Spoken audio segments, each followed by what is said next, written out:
Hi everyone, it is Alison Wheeler and welcome to the YouTube for recording for today.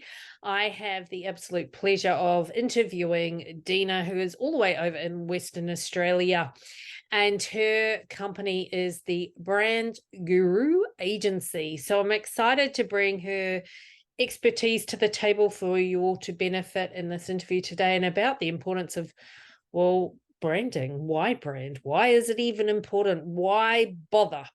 So, Deena, jump on out. I figure you can best explain a little bit about your background, who you are, and why do you do what you do? Alison, thanks for having me. So I run the Brand Guru Agency. We're a boutique agency and we integrate with organizations. We act as their entire marketing department. So I don't know, branding seems to be such a big enigma for the small business community. A lot of people just think it's a waste of time, a waste of money. What's the point? A logo is a logo. That's what I hear a lot. Um, and when you start educating people about brand, it's the main thing they realize, I find, is that it's an asset. It's very important for your business. It's not just your logo, it's not just your product, it's not the colors. It's basically everything that you do in your business is aligned with your overall brand. So what's a brand? It's the gut feeling that people have about you and your business. So if you're talking or you're representing your business and they love you, then we need to find a way to take what's amazing about you and put that into your business so your business can thrive by itself. And that's basically what we do for all of our clients, because a lot of the time we get in and we work with amazing directors that are still working in the business. And it's very hard for them to let go because they haven't been able to take their values, the way they work, their work ethics, and put that into their team. And if you don't do that, then how can your business thrive? You don't have a business, you just have a job.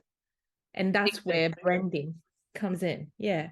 Yeah, it's so much more, exactly. And I think, people have a very small, narrowed focus of what branding is, thinking, oh, it is just my logo or it's my business card or it's a website. It's like, well, it's so much more beyond that, from, the starting point of your values and your mission and your purpose, and how does that translate?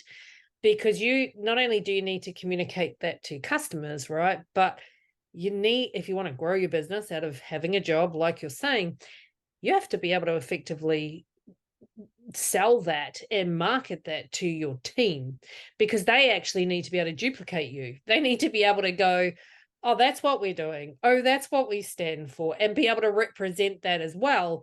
And a fancy logo that's not it. It's not going to just, oh, well, we put up a logo. How are your team going to know what they represent? They don't represent a logo. No. Unless they work for the Golden Arches, which at least even then people know what that means, right? Then that has to, what does that communicate? Like so many things, I think, and I love your take on this. So often, in so many points of view, so much of what we do is about communication and getting really good at communication. I think across the last however long through technology, I don't necessarily think we've got better at communication. I think we've got worse. And so, branding is just a form of very clear communication from my perspective, right? That actually lands and then can be understood by another party, someone at the other end, which is true communication anyway. Otherwise, you're just talking.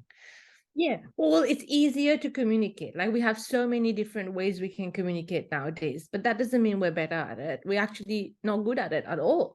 And because we can't keep the communication simple, like for us, I have a 5P model when it comes to a brand. So for me, it's like you need to get all 5 right to be a successful brand. The first one is positioning. So that's really understanding who you are, what you do, and why does it matter. Knowing what your values are. So that's you. It's like positioning you. If I say, okay, who's Alison? people would say so many stuff about you because they know you know, the feeling that you give to them, you know, can they trust you, and all these emotional words that forms your brand. So that's the first part of it. We get that out of the director's mind and go, okay, let's put that on paper now. So once it's on paper, it's like he can relax because he knows, oh, someone actually gets me now.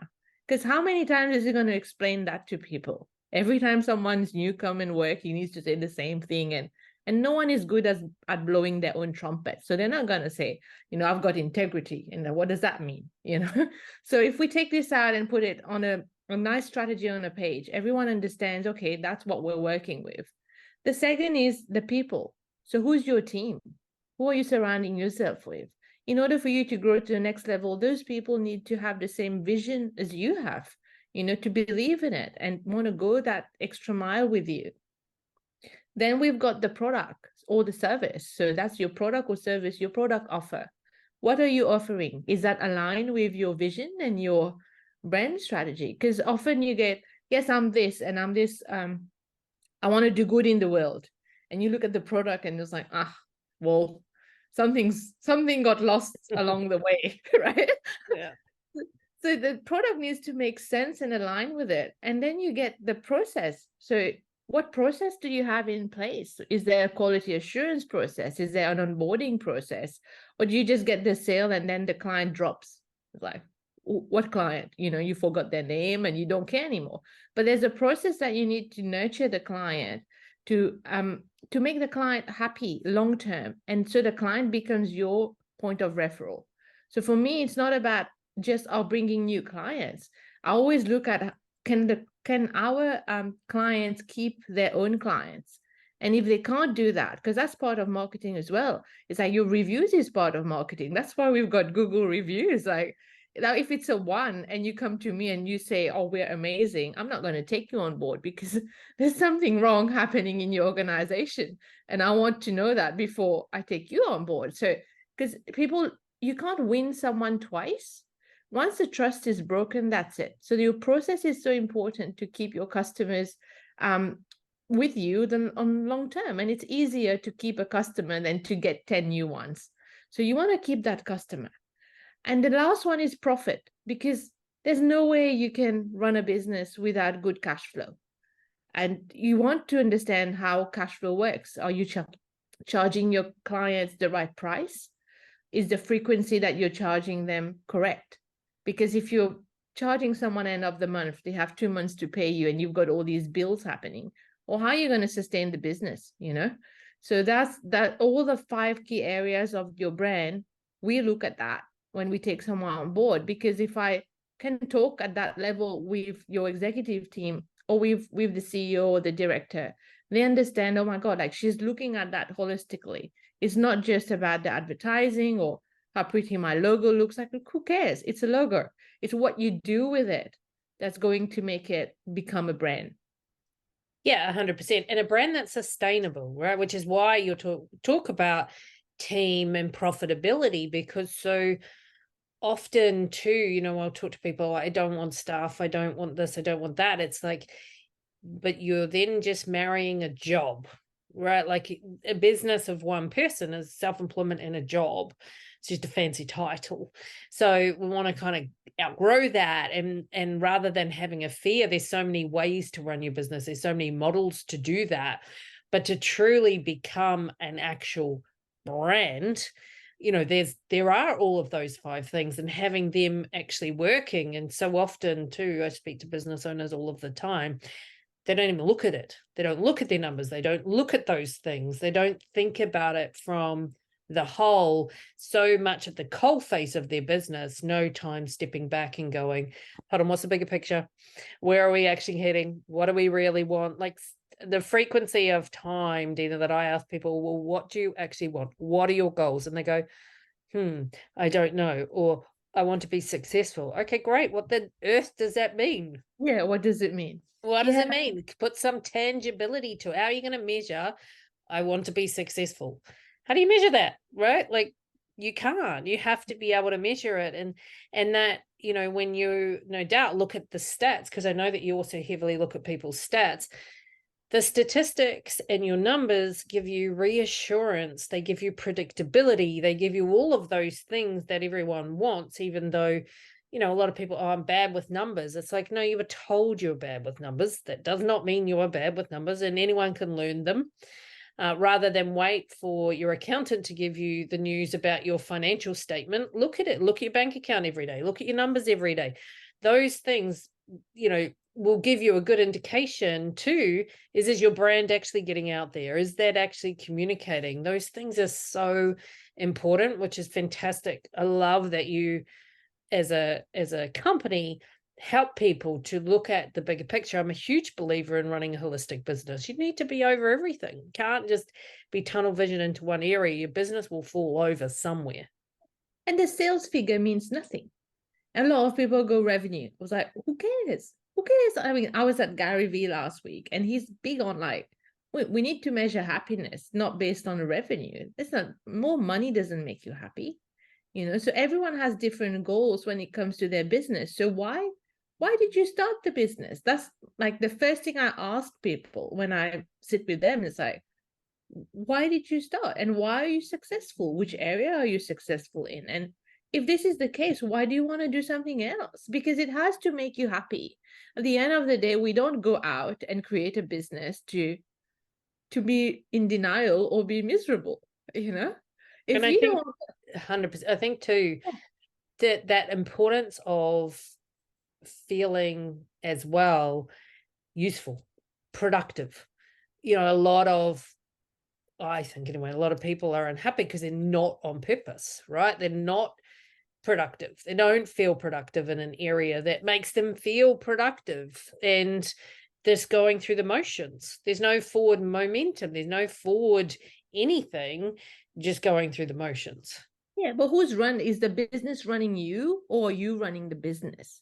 And the conversation, we're very blessed and fortunate to have like amazing clients who know their numbers. Like, I don't take someone on board who doesn't know their numbers. They need to know their numbers and understand what a business is made of, right?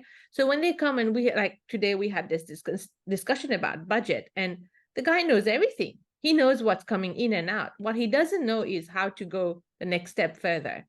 And that's why he brings us on board. He's like, I've done all this by myself and my team.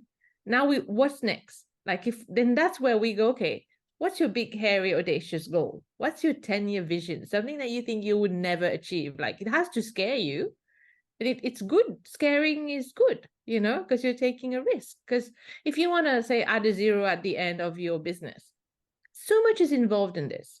You need more people. You need probably to invest in equipment. So you need a bigger warehouse. There's a lot involved in it. But until you put it on the board and go, I want 10 million. What does that look like? I want 20 million. What does that look like? And lately I've been listening to people who do 1 billion, like Grant Cardone. I was like, what does that look like? My brain can't even think like that. I was like, that's interesting, isn't it? Yeah. But if the number is challenging you, that's what you want, because you don't want to stay just comfortable. Like, that's boring. But I also think too that comfortability, that doesn't last long. It doesn't.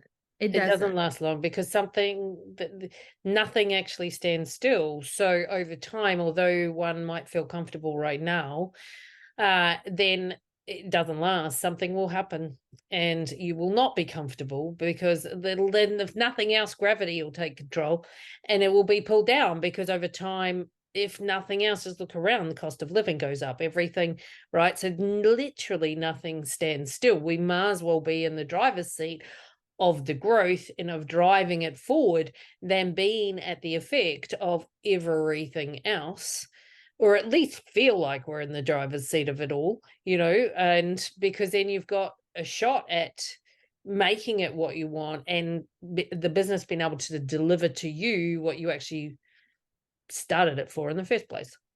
Exactly. And also, what I mean, for, like, not knowing is the scariest place, once you know what you've got to work with, that's when you can actually progress and move to the next level. So I do think that when it comes to the brand, especially, you need to know what you're actually working with. You need to know, okay, what are the people influencing my brands in a positive or negative way? So if your customer service team is answering the phone and they're really rude, it's affecting your brand, Now, if your product packaging is not easy to open and it's really annoying your customers, it's affecting your brand. So your brand is really is everything that you do in your organization. And the more control and visibility you have on this, the more successful your brand will be. So nothing is perfect, things happen all the time, but that's what one of our values is, act fast, fail fast, fix fast, because we want to know what the problem is, and the only way you could do that is by taking actions really quickly. So if we launch a product, it's not going to be perfect. There's people like planning for years to launch a product, and they're still planning, and it's an old product already. So, you want to go to market, you want to understand what the problem is, you want to fix it really quickly and go back in there. That's how successful brands succeed. And we're here to support that with our clients. 100%. And I think too, you make but that speed to market or speed to do anything is essential, because nothing's ever going to be perfect, right? And No. even if you think it's perfect, as soon as you go out and deliver it into the market, your customers will probably tell you it's not, or there's something, or something will happen, because that's the point. It's only the value of it will be determined by your customers, not by what you think it is, because they're the ones that are going to give you the feedback on that as well. And that, again, that speed often, the response rates, right? So someone inquires on a website, is your response rate a week, or is it less than 24 hours? How quickly do you actually respond to an inquiry? It's shockingly bad. And it doesn't surprise me that no one wants to go into a shop anymore. We shop online because customer service is so terrible. Not necessarily because it's easier, because sometimes it's actually not. It's more to do with customer service. Imagine if we went back to good old customer service, right? Then how much that builds someone's brand, and how it's actually relatively easy to cut through the market, Deena, at the moment, I think, because if you provide valuable, great service, so many people don't anymore. They don't know, they've lost that art. And then, I think the interesting thing is, I was looking at the stats the other day. So high-end designer brands that never discount have never gone through like a drop in sales through the last 3 years. And then we go, why is that? Not because it's a brand that everyone aspires to. We're talking like products that are $2,000 minimum, right? It's not really worth that product. But why do people go there? People go there because when you go there, you have one person in a white glove serving you, right? They would like unpack this product, let you feel it, touch it, and then they go, at the end of it, when you buy the product, they walk you out. They hold your bag until you're about to go out, and they give it to you. Well, the whole experience is worth $2,000, right? Because you felt like $1 million just by being in the store. So that is what brands don't understand. They want to be a brand, but they forget about customer experience. They need to think about the customer experience. Like, I was talking to a client this morning, and I said, you could have an office, a virtual office in every state, and you would look big. He said to me, I don't want to do that until I know I've got the right people in each state to service those people. And that's the way you need to think about it, because a lot of people go, oh, I can look this, my brand is amazing, I can overpromise, but then they underdeliver. But great brands always plan for capacity before they do anything. So, you need to plan your process first. You need to plan your team first. You need to plan your product first. Then you do it. You can't just go online and go, we're amazing, we can do all of these stuff, but you can't do it because this is not going to be a sustainable business. And a lot of people do it. They come in there, they do a big launch, and they get all the sales, but they're not going to fulfill those sales. They know it already. And that's a lack of integrity. So great brands have integrity. Look at all the great brands out there. They have integrity, but integrity is not a value. It's a lifestyle. It's how you live your brand. So yeah, it's a lot to it. Yeah, there is a lot to it. And I'm really glad you jumped on today just to open up the discussion on what branding actually is and how much it's so far beyond just a logo. Not to discount a logo, you need, still part of your brand awareness, but it's so much more than that. So before we wrap up, Deena, is there anything that you would like to tie a bow on the conversation with? And I will put all your links and things into the notes so that if someone does want to reach out to you, they can. What is there any piece of advice or anything you'd like to leave people with? Yeah, well, one piece of advice I give to small business owners, and that's because of the horror stories I hear all the time. Get your strategy right. Understand what your brand is about. Understand where you want to go with it. Understand everything about your numbers as well. Like know how much money you want to make in this year, and how much of profit do you want to make in this year, and which product is going to do that. Who's your target market? All these basic stuff is your strategy.